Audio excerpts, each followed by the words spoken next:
ये क्या कर रहा है?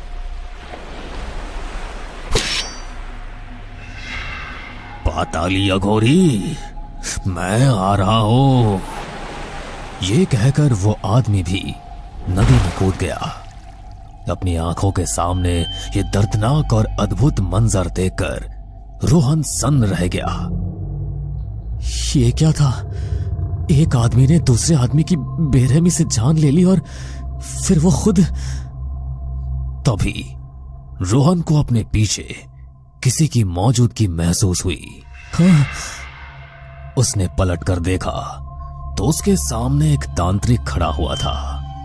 क्या तुमने वो सब देख लिया? हाँ, मैंने देखा।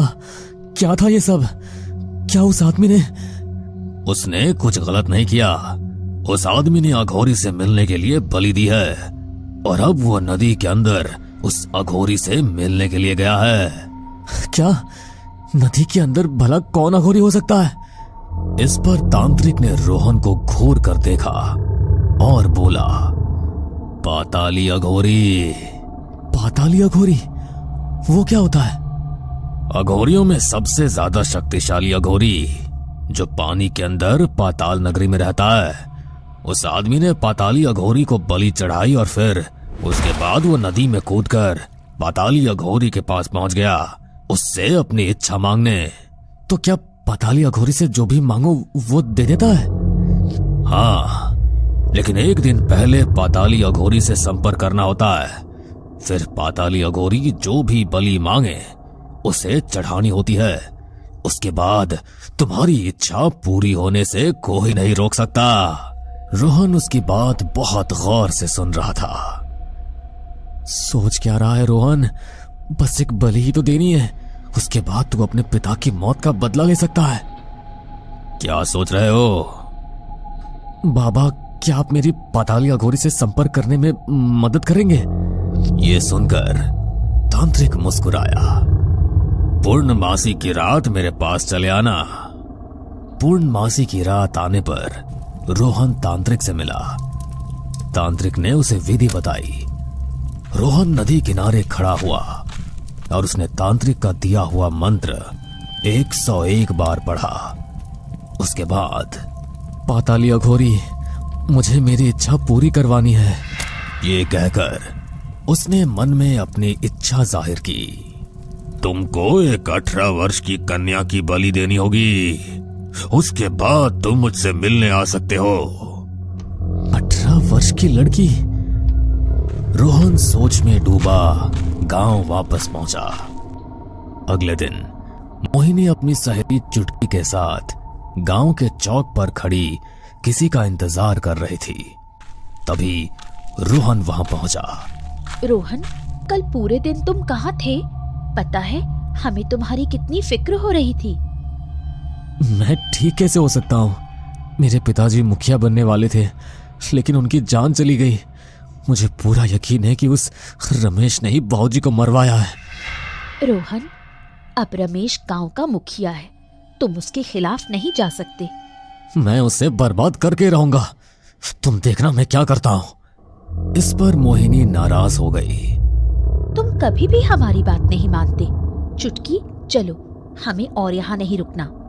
चुटकी रोहन को देख मुस्कुराई और मोहिनी चुटकी को लेकर वहां से चली गई। रोहन पूरे दिन गांव में घूमता रहा और परेशान रहा। वो पेड़ के नीचे बैठा सोच ही रहा था कि तभी, रोहन, तुम्हारे पास बस आज रात तक का समय है। बलि चढ़ाओ, उसके बाद तुम जो चाहोगे वही मिलेगा। रोहन सोच में था कि आखिर किस तरह से वो एक 18 साल की कन्या बलि का इंतजाम करे।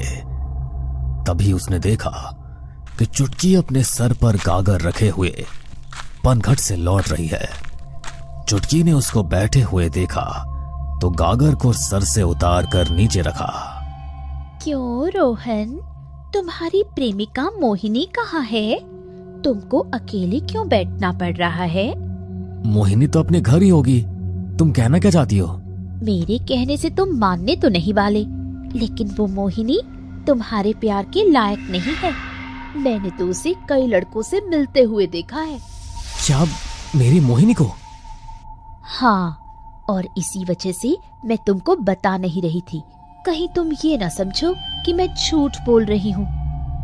रोहन को समझ आ गया था कि चुटकी झूठ बोल रही है, लेकिन तभी उसके दिमाग में एक शैतानी ख्याल आया। वैसे सच कहूं तो मुझे भी इस मोहिनी पर शक है। मैं तो अब इससे अपना रिश्ता खत्म करने की सोच रहा हूं। क्या सच में? हाँ सच में। चलो ना चुटकी, हम थोड़ा टहल कर आते हैं, थोड़ी बातें भी हो जाएंगी। ये सुनकर चुटकी मुस्कुराई और रोहन के साथ टहलते हुए बातें करने लगी।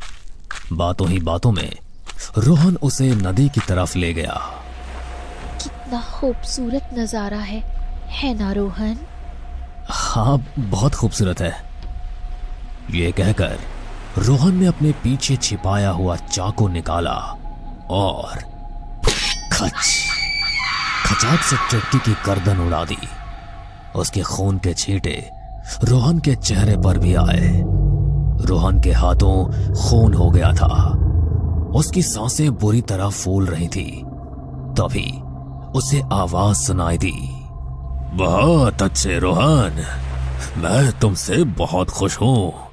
मैंने तुम्हारे लिए पाताल का दरवाजा खोल दिया है, मेरे पास चले आओ। ये सुनकर रोहन खुश हुआ और उसने नदी में छलांग लगा दी। वो अपनी सांसों को खत्म होता महसूस कर रहा था। वो बुरी तरह छटपटाया। उसे लग रहा था वो बस मर नहीं वाला है। तभी डरो नहीं रोहन, उसने अपने आप को एक सुनसान जगह पर पाया जहां अनगिनत पेड़ थे और सामने ही कुंड के सामने एक अघोरी बैठा हुआ था। ये कैसे हो सकता है? पानी के अंदर? ये पाताल लोक है। ये सुनते ही रोहन ने उसके आगे हाथ जोड़े। जय हो पाताली अघोरी की। अब तुम्हारी इच्छा जरूर पूरी होगी। उसके बाद मैं तुमको एक आज्ञा दूंगा और तुम्हें उस आज्ञा का पालन करना होगा। आप जो कहेंगे मैं करूंगा। आप बस जल्दी से मेरे पिता की मौत का बदला उस रमेश से लीजिए और मुझे मुखिया बना दीजिए। ऐसा ही होगा रोहन। मुखिया रमेश अपने पत्नी के साथ बैठा हुआ खाना खा रहा था। अरे वाह पल्लवी, तुम्हारे हाथ का जायका दिन पर दिन बढ़ता ही जा रहा है। आप भी ना हमेशा मेरी बेवजह तारीफ करते रहते हैं। मुखिया ने खाना खाया और फिर अपनी खाट पर जाकर लेट गया। उस समय पाताली अघोरी अपने सामने एक खोपड़ी रखे हुए मंत्र उच्चारण कर रहा था। इधर मुखिया के सर में अचानक बहुत तेज दर्द होने लगा।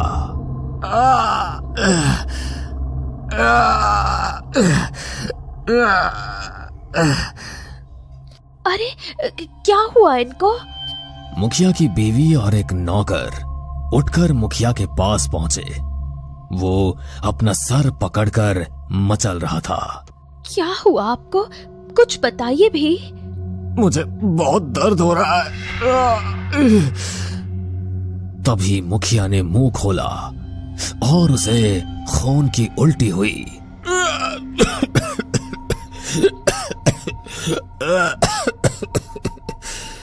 अरे ये क्या है? राम राम राम।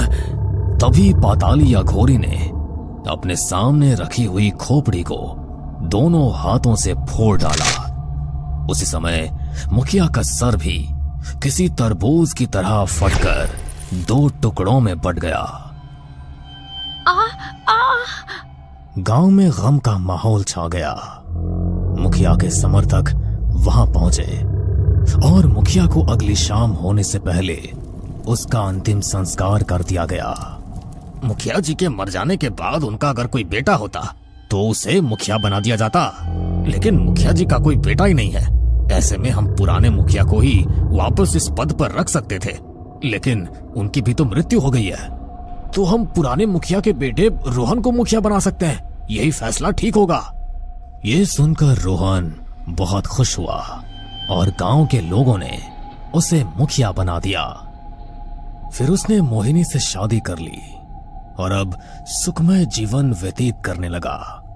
कुछ दिन बाद रोहन को अपना वचन याद आया तो वह रात के समय नदी किनारे पहुंचा। मुझे माफ कर दो पाताली अघोरी, मुझे माफ कर दो। कहिए मुझे क्या करना है? आप जो बोलोगे मैं वही करूंगा। अघोर, तुमको अपनी बीवी को लेकर कल यहाँ आना है और उसके जरिए मेरे लिए महामंत्र का जाप करवाना है। 101 बार जब वो ये मंत्र जाप कर लेगी तो मेरी शक्तियां बढ़ जाएंगी। लेकिन मैं मेरी बीवी को ये कैसे बता सकता हूँ कि मैंने आपकी मदद से? वो तुम्हारा काम है। तुमको कल तक किसी भी तरह यहाँ अपनी बीवी को लेकर आना है। मैं मोहिनी को कैसे इस काम के लिए तैयार करूं? ऐसा करता हूं, मैं वहां जाऊंगा ही नहीं। वैसे भी पाताली अघोरी कौन सा यहां आने वाला है? रोहन अब बेफिक्र होकर रहने लगा। एक रात रोहन और मोहिनी सो रहे थे, तभी रोहन, रोहन। ये आवाज सुनकर अचानक रोहन की आंख खुली। कौन है? रोहन, बाहर आओ रोहन। ये आवाज सुनकर रोहन घर से बाहर निकला।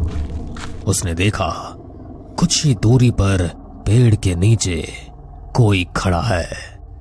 कौन है? अचानक वो आकृति रोहन के करीब आ गई। वो कोई और नहीं बल्कि चुटकी ही थी। उसका चेहरा नीला पड़ा हुआ था, आंखें लाल लाल चमक रही थी। वो बेहद भयानक लग रही थी। रोहन, तुमने पाताली अघोरी के साथ धोखा करके ठीक नहीं किया। अब तुमको इसका हर्जाना भुगतना पड़ेगा।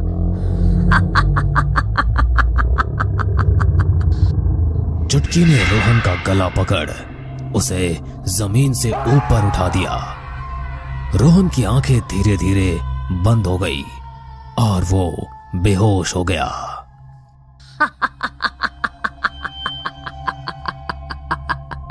जब रोहन की आंख खुली तो उसके सामने मोहिनी खड़ी थी और पड़ोस के कुछ लोग जमा थे। क्या हुआ आपको? आप बाहर क्या करने गए थे? वो कुछ नहीं। रोहन ने मोहिनी को गले से लगा लिया। रात हुई बात को याद करके उसको अभी भी डर लग रहा था। शाम के समय जब रोहन घर पर नहीं था तो मोहिनी किचन में खाना बना रही थी। तभी उसे अजीब सी बदबू आने लगी। ये बांस कहां से आ रही है? उसने पाया कि फ्रिज के अंदर से खून चूकर जमीन पर गिर रहा है। ये क्या? फ्रिज के अंदर से खून कहां से आ रहा है? उसने जैसे ही फ्रिज खोला तो उसके अंदर का नजारा देखकर उसकी आंखें खौफ से फट पड़ी। फ्रिज के अंदर चुटकी की कटी गर्दन रखी थी।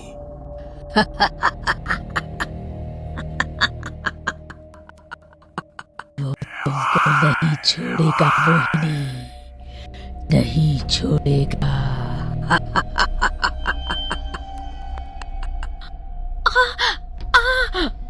मोहिनी डरकर किचन से बाहर निकली तो सामने पाताली अघोरी खड़ा हुआ था।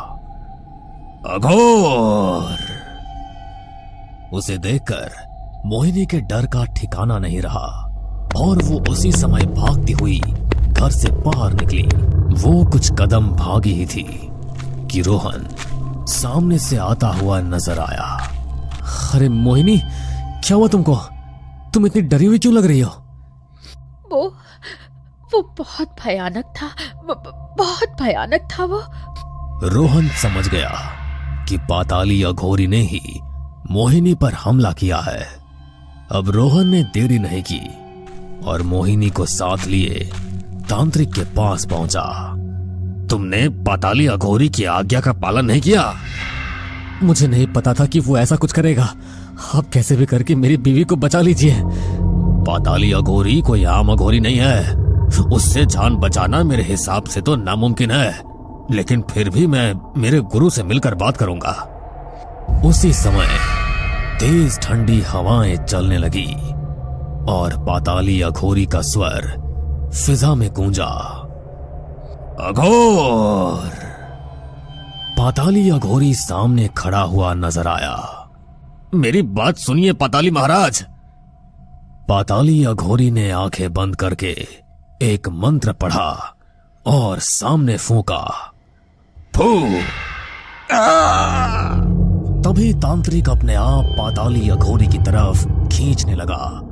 पाताली अघोरी ने तांत्रिक की गर्दन पकड़ी और अपने लंबे नाखूनों वाला पंजा तांत्रिक के पेट में ऐसा मारा कि तांत्रिक के पेट के आर पार हो गया। मोहिनी भागो! रोहन मोहिनी को लेकर घर की तरफ भागा। अब इन दोनों के डर का कोई ठिकाना नहीं था। ये घर की तरफ भाग ही रहे थे कि इनको एक मंदिर नजर आया। मोहिनी अंदर चलो। ये दोनों मंदिर के अंदर चले गए और रोहन ने वहां के पुजारी को सब कुछ बताया। राम राम राम राम। पाताली अघोरी, मेरे हिसाब से जो कुछ भी तुमको पाताली अघोरी की वजह से मिला है, तुम्हें उसे त्याग देना होगा। ऐसा करने से हो सकता है कि पाताली अघोरी का तुम्हारी जान लेने का संकल्प टूट जाए। रोहन किसी भी कीमत पर मोहिनी की जान बचाना चाहता था। उसने रातों रात ही सारा सामान बांधा और एक चिट्ठी गांव वालों के लिए छोड़कर मोहिनी को लिए दूसरे गांव में पहुंच गया। अब ये दोनों एक नए गांव में पहचान छिपाकर रहने लगे और पाताली अघोरी इन्हें नजर आना भी बंद हो गया। शुक्र है भगवान का, एक हफ्ता गुजर गया, अभी तक पाताली अघोरी कहीं नजर नहीं आया। हाँ, लगता है अब हम दोनों की जान बच गई। दोनों अब खुशी खुशी अपना जीवन बिता रहे थे। तभी एक रात जब ये दोनों सो रहे थे तो इनको कुछ गीला महसूस हुआ और अचानक इनकी आंख खुल गई। अरे ये क्या? इन्होंने पाया कि इनके घर में पूरी तरह से पानी जमा हो गया है। ये इतना सारा पानी घर के अंदर कैसे आया? तभी पाताली अघोरी का अक्स पानी में नजर आया। पाताली अघोरी हूं मैं, पानी के जरिए पाताल के अंदर खींचने की ताकत रखता हूं। तभी मोहिनी पानी के जरिए अपने आप बाहर की तरफ खींचने लगी। रोहन ने उसका पीछा किया, लेकिन वो बहुत ही तेजी से घिसट रही थी। सामने ही एक तालाब नजर आया। पाताली अघोरी ने उसे तालाब के अंदर खींच लिया और रोहन को देख मुस्कुराया। भूल जा अपनी बीवी को। रोहन तालाब में कूदने वाला था, तभी वो तालाब गायब हो गया और जमीन सामान्य हो गई। पाताली अघोरी की हंसी फिजा में गूंज गई। अघोर! रोहन खड़ा देखता ही रह गया। अब उसके पास पछताने के अलावा कोई रास्ता नहीं बचा था।